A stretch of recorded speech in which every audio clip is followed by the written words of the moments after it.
Hello, my name is Sasha and I do communications for a school district. Today I'm going to do a video about how you can stream your public meetings live using Zoom. Zoom has a lot of great capabilities that will assist you in ensuring that you can share your public meetings with the public without actually having to hold the meetings together in person. Before we get started, there's a few things that you're going to need to know about Zoom. The first is that Zoom does offer a free account. However, in order to ensure that your meeting is secure, you're going to want to make sure that the host of the meeting has a paid account. Now, only the host will require a paid account and all the participants can join for free. The paid accounts offer a few additional security features that you won't find in the free account, and they're going to be important for ensuring that people who are not invited into your meeting don't gain access to your meeting. As you can see, Zoom offers multiple levels of accounts. You will find all the features you need in the lowest account at $14.99 a month. Once you get your paid Zoom subscription set up, you're going to want to download Zoom. You can do that at zoom.us/download. Once you have paid for your plan and you have downloaded Zoom, you are almost ready to go. There's a couple of additional things you need to do within the account. In the top right-hand corner of the Zoom window, you're going to see a place that says Sign In. You'll want to sign in to Zoom through their website, and that's going to bring you to your account settings page. When you get to your account settings page, you're going to see a menu on the left-hand side. You're going to want to click on the settings portion of the menu. Then an additional menu will pop up and you'll want to click on In-Meeting Advanced. There are two features you will need to make sure are turned on for your Zoom meetings to make sure they are secure. The first one that we are going to turn on is the waiting room feature. The waiting room requires all participants who join a meeting to go into a waiting room, and then it sends a notification to a host about who has just joined the meeting. This gives the host the ability to ensure that no one who is not supposed to be in the meeting does not get to join. So when you join a meeting, you'll see a white screen that says you've been placed in a waiting room and the host will let you in soon. The host will then let you into the meeting and the meeting can begin. This is also a great feature for when you have multiple presenters who are going to be doing presentations for your meeting. The host can allow one presenter at a time to enter the room, give the presentation, and then place them back in the waiting room and let the next presenter in. This ensures that you don't have too many people in the meeting room at once. The second feature we want to turn on is allow live streaming meetings. This is not automatically toggled on, so you want to make sure you log in and turn this on. You can live stream through either Facebook or YouTube, whichever works better. My school district has been live streaming our meetings through our public Facebook page for quite some time. We have also used Zoom to do it recently due to the recent circumstances of not being able to meet in person, and we've had a lot of success with it. Once you have those two settings turned on, you're ready to hold your meeting. The host can go ahead and schedule a new meeting. You can call it anything you like. I would call it a Board of Education meeting. You'll want to schedule it for the appropriate date and time. And when you do the duration, I always include more time than I think is necessary. I usually do 2 hours because our board meetings don't go longer than that, but you may choose to do 3 just to make sure you have enough time. Under the Meeting ID category, you want to choose Generate Automatically. Zoom will automatically generate a new meeting ID every single time you schedule a meeting. This is a good security feature to have to ensure that no one can access the meeting that you don't want to access the meeting. In addition, Zoom is going to generate a password. The meeting ID and the password will both be sent to the recipients that you send the invitation to. This password is an additional level of security so that even if someone were able to guess the meeting ID, they would still need the password to enter the room. You can change this so that you can make it your own personal 6-digit password, but I do recommend allowing Zoom to randomly generate one for you. You want to make sure that the video is turned off for both the host and participants. This allows the participants to join the meeting and then join with video as soon as they are ready. it makes sure that you don't have any embarrassing moments when people join and aren't prepared for their video to be turned on. In the audio section, you want to make sure that you choose telephone and computer audio. This is very useful when one of the meeting participants lives in a rural area and doesn't have a reliable internet connection. This means that that person will be able to call in using a telephone and will still be able to participate in the meeting. You can also sync it with your calendar. Most are automatically synced to Outlook, and so as soon as you click schedule meeting, a meeting invitation will pop up from your Outlook calendar, and you'll be able to type in the email addresses of the participants and send that invitation out. This is my personal computer and not my work computer, so I don't have Outlook configured, so we won't be doing that feature today. Under advanced options, you would just want to open that up and make sure enable waiting room is checked. This again will make sure that your waiting room is established and that people are not able to access the meeting without you allowing them in. Once you're done, you can click schedule, send out the meeting invitation, and you'll be ready to go. Your scheduled meetings will appear here with a little button that says start. So when you open your Zoom window and you sign in, your scheduled meetings will already be there for you, and you can click to allow yourself into the meeting. We are going to go ahead. Hi there. So now that we are in our meeting, I have invited myself to join the meeting so that I can show you all a couple of different features. As you can see, it says that there's someone wanting to join the meeting in the waiting room. So what we're going to do is click on See Waiting Room. This will pop up all of the participants who are trying to get in the meeting and those who are already in the meeting. Now, when you live stream, this box will not be visible, so it's okay to leave it up the whole time you're in the meeting. If you can't find your meeting information, you can click on the little icon that looks like an eye inside of a circle in the top left-hand corner of your Zoom screen, and it'll drop down and give you your meeting ID and your password in case you need to send that to someone. You can also click Copy URL and then paste that into an email or a message and send that to someone as well. I am going to hover over myself trying to join the meeting, and as you can see, it says admit or remove. I'm going to admit myself. Now, when your guests join into the waiting room, all they see is a white screen and it says, please wait, the meeting host will let you in soon. I'm going to go ahead and wait for me to join the meeting.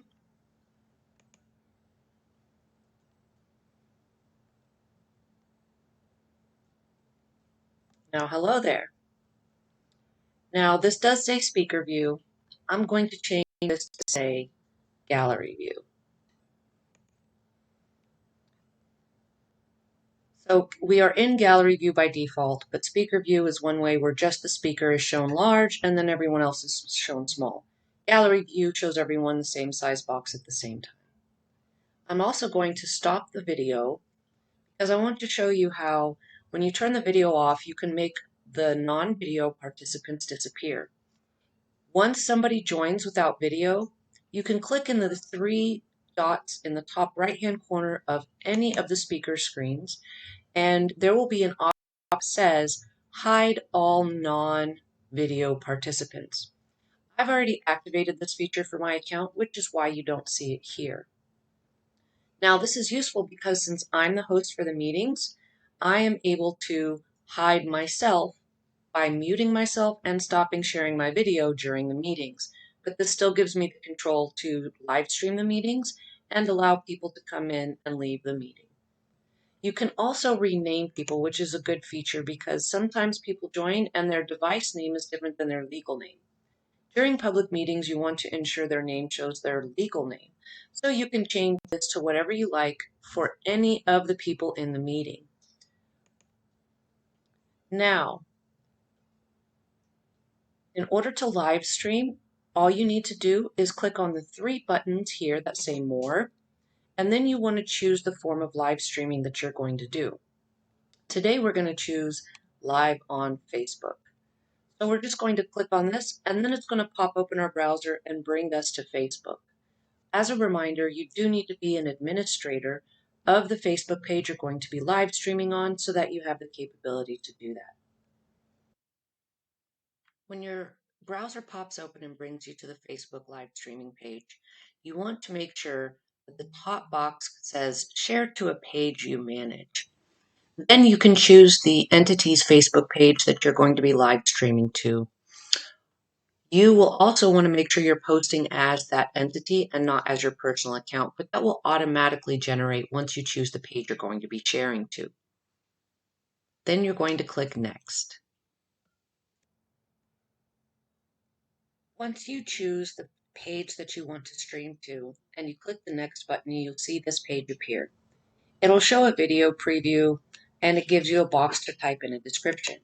You'll want to make sure that you type in something about the meeting and give it a title as well in the title box.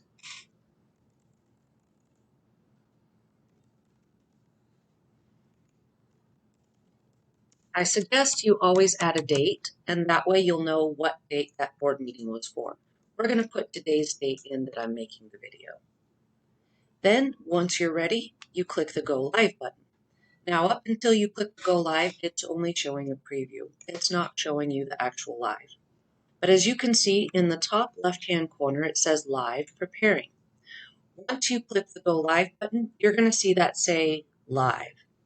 In order to stop your live stream, you'll have a drop-down option here where you can click and say Stop Live Streaming, or you can click the three buttons here that say More, and you can choose Stop Live Stream.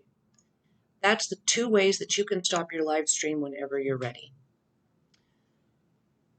When you're prepared to do your Pledge of Allegiance, I recommend opening up a picture of the American flag, and I have just a basic picture here that we can use.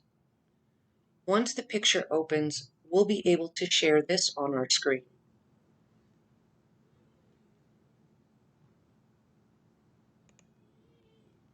I'm going to click the Share Screen button, and that's going to bring up the photo. I can click on this photo and show Share, and then that's going to allow us to show the American flag only while the members are saying the Pledge of Allegiance. We're going to click Share,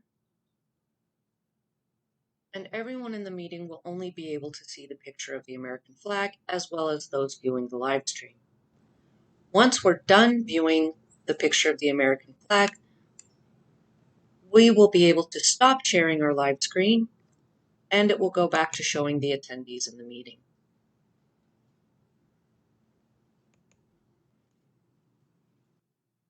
I've invited myself back into the meeting so that I could show you a few additional features. If you click on your guest on the More button, you can choose to stop their video for them. That way, they're not sharing their video when you want them to be invisible. Additionally, I can go ahead and put my guest back into the waiting room because their portion is done. Now they're no longer in the meeting, and we don't have to be concerned about them interrupting or causing any disruption while someone else is presenting. If you want people to be able to share their screens, make sure you click the up arrow next to Share Screen and choose one participant can share at a time. Additionally, click the Security button and ensure that you choose Allow Participants to Share Screen. Once you're done and you have finished live streaming, you can end your meeting. Finally, the last few things that you should know. First, make sure that you publish the notice for your meeting, where you're going to be holding your meeting before you hold it. That gives people an opportunity to know that's how they're going to be able to watch the meeting. When it comes to administrative sessions or executive sessions, someone on the board or on the council should start a separate Zoom meeting. They should send an invitation only to those individuals who are able to join, and the original live stream session will continue on without those members. This is another reason it's important to have a host who is not participating in the meeting. This could be a clerk or an employee of the entity that you're working with. This person will make sure that the live stream stays going, and that way people will know that the meeting has not concluded. The executive session can take place in a separate Zoom meeting, that would not be shared. Once that meeting is finished, those individuals can come back into the room that you are originally live streaming from and continue your meeting. Public comments is another concern. Many public entities are used to having meetings where they have a public comment section. But due to the restrictions we have today, we're unable to allow people to come into meetings. Therefore, what we recommend is that you create a centralized email address that your constituents can send their comments to. You'll want to make sure that they include a name and an address to ensure that they are part of the constituency. Those emails can be collected up until we suggest noon, the day of the meeting, or if your meeting is earlier in the day, we suggest a certain time the night before. Then your clerk or a separate person can read those comments aloud during this meeting that you are live streaming. Finally, I've included some links for you below this video. If you have any questions, you can feel free to email me. Usually these meetings go very easily and very well, and the public responds well to live streamed meetings. If you are allowing comments on your meetings, one thing you should know, in order to comply with the Open Meetings Act, you cannot remove comments that are unflattering. You may only remove or block comments if they are vulgar or threatening, or if they are spamming those watching your meeting. Thank you all so much for watching my video, and have a great day.